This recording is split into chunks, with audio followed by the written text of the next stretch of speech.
Hello बच्चों, चलिए प्रश्न पढ़ते हैं। प्रश्न दिया है, जलानुरंभी अनुक्रमण की दूसरी अवस्था में इस प्रकार के पादप प्रकट होते हैं जैसे कि विकल्प ए है एजोला, विकल्प बी है टाइफा, विकल्प सी है सेलिक्स तथा विकल्प डी है वेलिसनेरिया।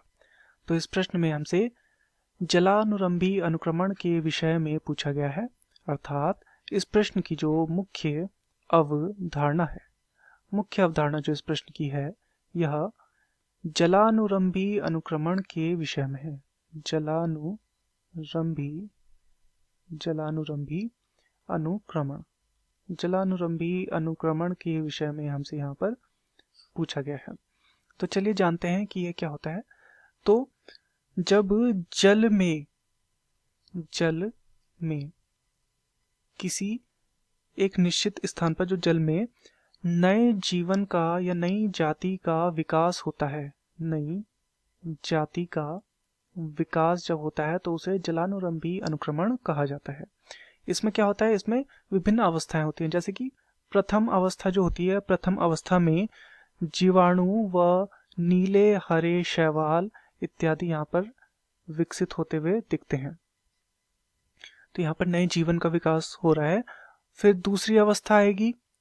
इस दूसरी अवस्था में क्या देखने को मिलेगा, यहाँ पर हाइड्रिला तथा वेलिसनेरिया देखने को मिलते हैं। वेलिसनेरिया यहाँ पर देखने को मिलता है, हाइड्रिला और वेलिसनेरिया। फिर आती है तीसरी अवस्था। तो तीसरी अवस्था में हमें एजोला देखने को मिलता है, एजोला। तथा फिर आएगी चतुर्थ अवस्था या चौथी अवस्था। तो चौथी अवस्था में यहाँ पर टाइफा देखने को मिलता है। तो इस प्रकार से यहाँ पर विभिन्न अवस्थाएं चलती जाएंगी आगे की ओर को। तो यहाँ पर विकल्पों के आधार पर देखते हैं। विकल्प ए है एजोला। तो एजोला जो है, एजोला हमें देखने को मिला था तीसरी अवस्था में, तो ये गलत हो जाएगा, जबकि यहाँ पर हमसे दूसरी अवस्था के विषय में पूछा गया है। दूसरा दिया गया है टाइफा। तो जो टाइफा है यह हमें चौथी अवस्था में देखने को मिला था, तो यह भी हमारा गलत हो जाएगा। विकल्प सी है सेलिक्स। तो सेलिक्स जो होता है यह छठी अवस्था में देखने को मिलता है, तो यह भी गलत हो जाएगा। तथा विकल्प डी है वेलिसनेरिया। बिल्कुल, वेलिसनेरिया जो है यह दूसरी अवस्था में देखने को मिलता है।